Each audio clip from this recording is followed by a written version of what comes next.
Assalamualaikum warahmatullahi wabarakatuh. Kali ini penulis ingin bahas soal pelumas. Mengapa kok aditif anti aus, aditif pengurang friksi itu sampai dibagi 3 macam ya. Kalau di istilah akademisnya itu friction modifier, anti wear, dan EP.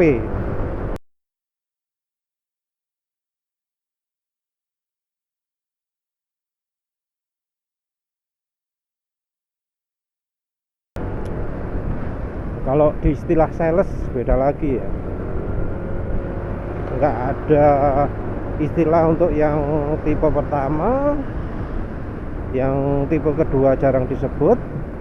Nah, tipe ketiga ini biasa disebut macam-macam, biasa disebut anti wear, biasa disebut pengurang friksi, friction modifier. Jadi kalau di sebuah produk itu anti wear, friction modifier itu mengacu ke satu macam saja, ke yang terakhir saja.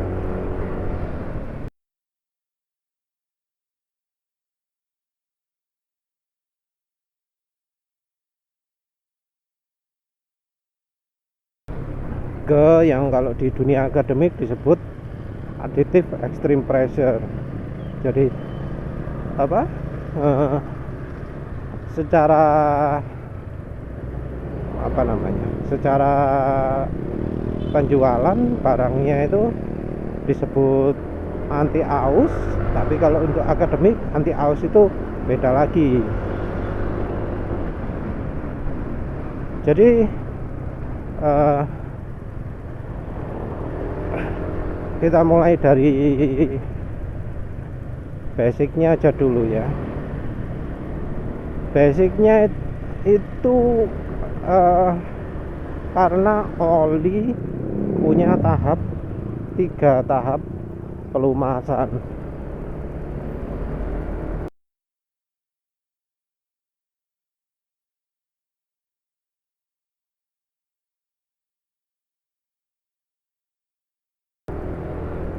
Hidrodinamik, elektrohidrodinamik, apalagi ya, itu mungkin itu aja, penulis lupa istilah yang lain. Yang jelas pada tahap pertama ini di antara permukaan logam yang bergerak itu ada olinya. Jadi pelumasnya bisa berada di antara kedua permukaan logam. Jadi kalau sudah soal gini itu biasanya oli itu adalah oli itu berada di antara kedua permukaan logam yang bergerak. Jadi misalnya di noken as dengan pelatuk di valve, terus kalau jurnal bearing atau yang bearingnya pakai oli itu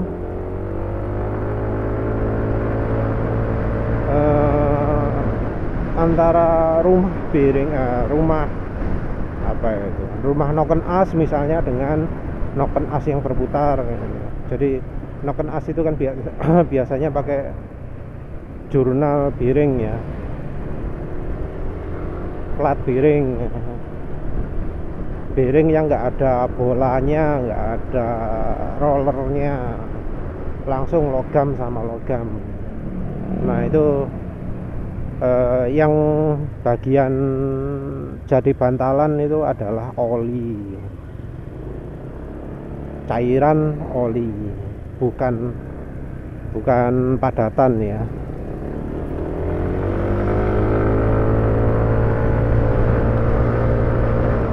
Nah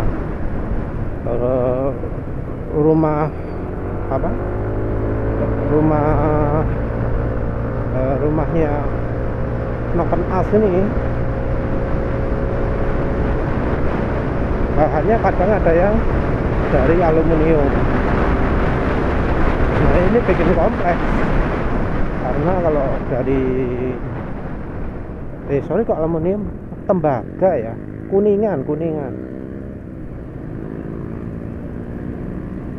Jadi bahannya dari kuningan. Problem dari bahan kuningan ini jadi ada reaksi dengan yang aditif tipe ketiga, bisa aus, makanya butuhnya beda.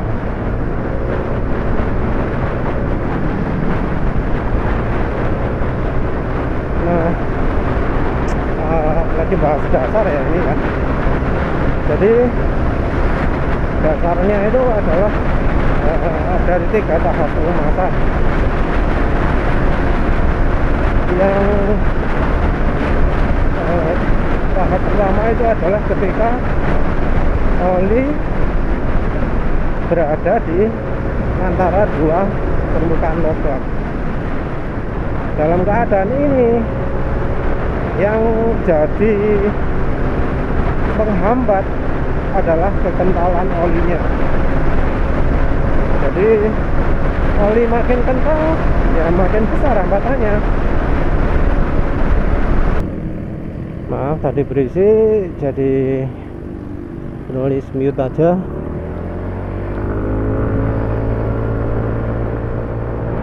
Pada saat oli berada di antara permukaan logam, maka yang jadi hambatan adalah kekentalan dari olinya. Oli makin kental, hambatan makin besar. Oli makin encer, hambatan makin kecil. Tapi ini tentu terpengaruh dengan film strength juga. Film strength itu kekuatan cairan olinya dalam film strength itu macam-macam ya. Namanya kan kekuatan pelapis. Pelapis itu ada 2 macam. Yang satu lapisan padat, yang satu lapisan cair. Sama-sama film strength. Kalau dari kekuatan cairannya itu ia akan berusaha mencegah lapisan olinya ini pecah ketika dipepet sama logam dengan logam. Sementara yang lapisan padatan ini kalau cairannya ini sudah nggak kuat, kegeser dikit-dikit. Nah pada waktu lapisannya sudah nggak kuat, inilah aditif yang tipe kedua dan ketiga, anti wear dan EP itu mulai bekerja. Sementara itu yang tipe pertama itu kerjanya kalau kerjanya itu untuk mencegah jangan sampai pecah cairan oli ini. Jadi pelapisnya ini jangan sampai pecah, jangan sampai misah, jangan sampai nggak kuat menahan. Jadi oli itu seharusnya ya dalam sebuah kendaraan kalau misalnya pelumasannya itu bagus, itu adalah olinya ini melapisi antara permukaan logam. Jadi keadaannya seharusnya terjadi di motor seperti itu.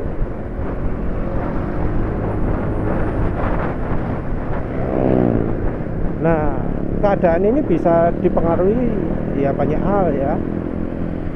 Jadi pada waktu dipakai, kalau suhu terlalu panas, oli kan bisa jadi encer. Nah, kalau sudah terlalu encer ya lapisannya ini mudah pecah.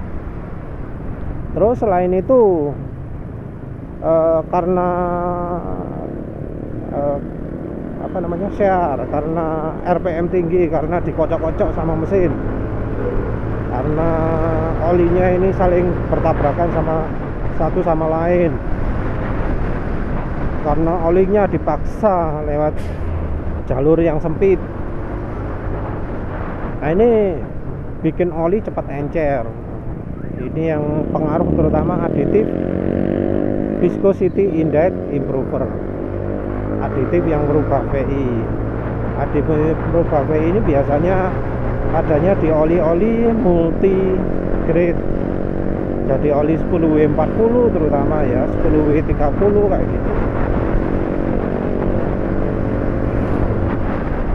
Nah, karena waktu kena share, waktu kena kocokan-kocokan mesin ini jadi makin encer, lapisan oli ini pecah. Jadi ya pecah alasannya macam-macam ya.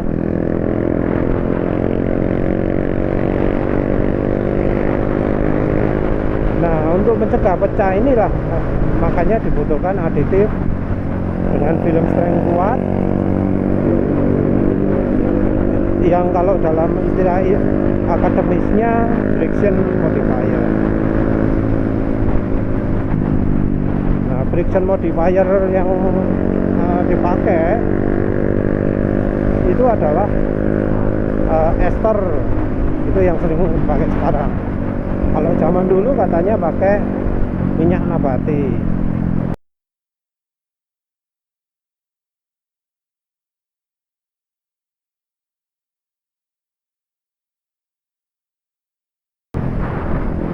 Bagian dari minyak nabati yang bisa membuat licin itu adalah linoleic acid, oleic acid, dan stearic acid. Jadi 3. Nah, ini tergantung ketiga ester ini, ketiga asid tersebut bukan asam beneran jadi sebenarnya, cuma namanya tok asid tapi belum tentu asid ya. Nulis sendiri kan tahu minyak goreng itu netral, itu kandungan oleic asidnya yang tinggi diikuti oleh oleic acid. Nah, kalau yang di minyak nabati lain ya kandungannya lain-lain juga. Kalau dari sisi kemampuan, oleic acid itu yang paling stearic acid yang paling bagus. Kemampuan untuk melicinkan, untuk meningkatkan film strength itu stearic acid yang bagus.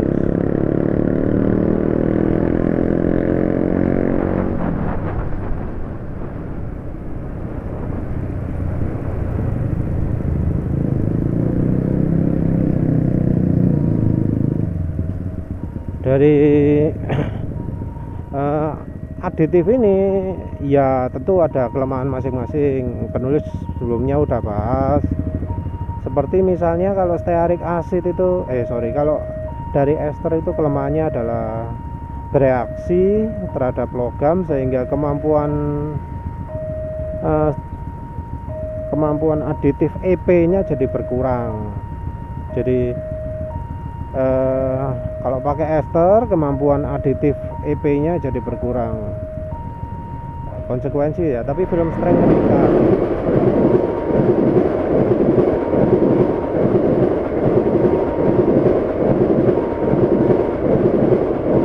Nah, karena film strength meningkat, kemungkinan untuk logam bertemu logam jadi lebih sedikit. Nah, sekarang kan udah jelas ya antara aditif friction modifier, istilah akademis ya, semacam ester itu jelas beda daripada yang aditif anti aus yang dua lagi gitu. Jadi kalau yang aditif semacam ester atau minyak nabati itu termasuk minyak goreng juga, itu mengurangi aus dengan mencegah gesekan, beda ya. Nah, sekarang yang dua aditif lagi itu mengurangi aus dengan membuat lapisan. Ada dua. Kenapa ada dua? Karena ya gesekan itu kan macam-macam ya. Ada yang gesekannya kuat, ada yang gesekannya lemah. Nah, kalau yang nanggung itu nggak bisa pakai aditif EP. Jadi aditif ada dua macam aditif itu karena gesekan itu nggak selalu ekstrim.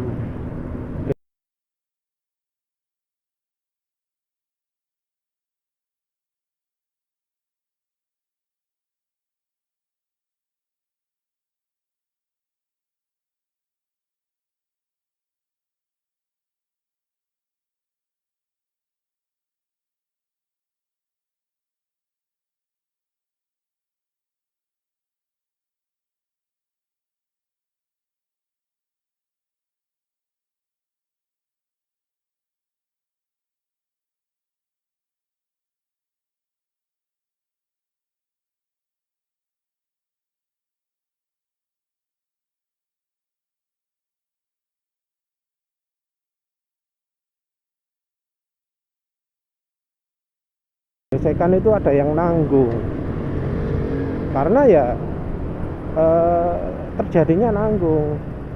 Jadi seperti apa yang terjadi di Noken As itu sangat terpengaruh oleh aditif zinc. Jadi ZDDP aditif anti aus yang nomor 2. ZDDP ini membuat lapisan ya di permukaan logam. Nah, ini butuh suhu menengah ya. Jadi nggak se ekstrim aditif EP.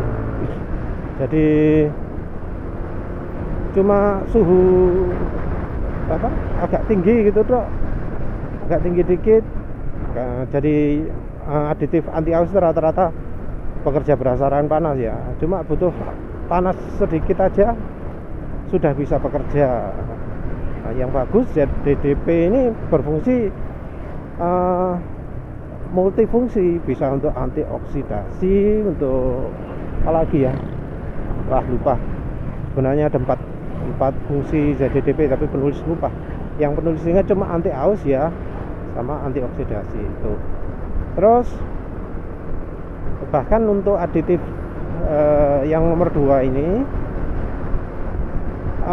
perlu ada khusus juga kalau untuk mesin aluminium ya, seperti di NMAX ini butuh aditif namanya boron.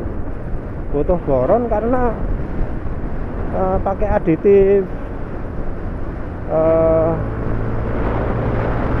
ZDDP itu nggak bisa,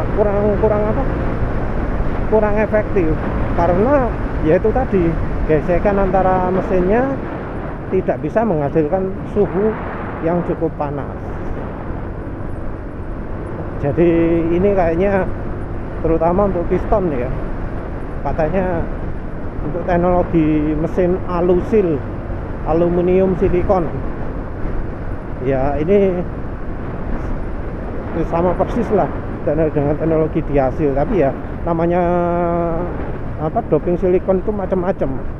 Jadi kayak Yamaha ini mungkin silikonnya nggak banyak di permukaannya, sehingga masih ada yang masih aluminium murni. Nah, bagian yang masih murni aluminium ini mudah aus. Kalau pakai zinc nggak bisa terlindungi karena butuh suhu agak tinggi. Sebelum suhunya tinggi sudah merotol dulu kalau pakai zinc, makanya butuh pakai boron. Nah, udah itu. Terus yang berikutnya aditif EP. Nah, aditif EP ini bekerjanya beda lagi. Dia nggak melapisi logamnya, tapi membentuk lapisan kimia baru, membentuk lapisan-lapisan baru, lapisan yang mudah rontok. Jadi dia ini aditif EP ini akan terbentuk ketika gesekan antar logam itu sudah parah banget sehingga menghasilkan suhu sangat tinggi. Makanya waktu demo-demo gitu nggak ada yang jarang sekali yang gesernya sama sekali tidak ada. Pasti ada yang berkurang, cuma antara yang kecil sama yang besar gitu aja ya. Nah, yang kecil ini terjadi karena aditif EP-nya berhasil membentuk lapisan.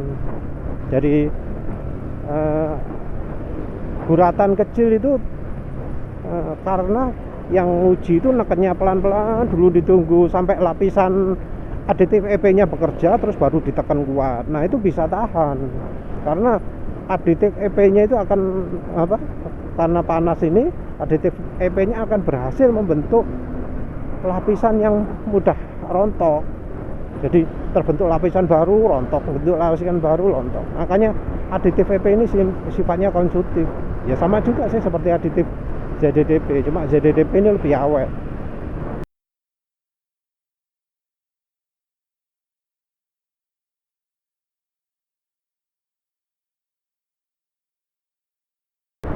Yang EP ini yang lebih cepat habis.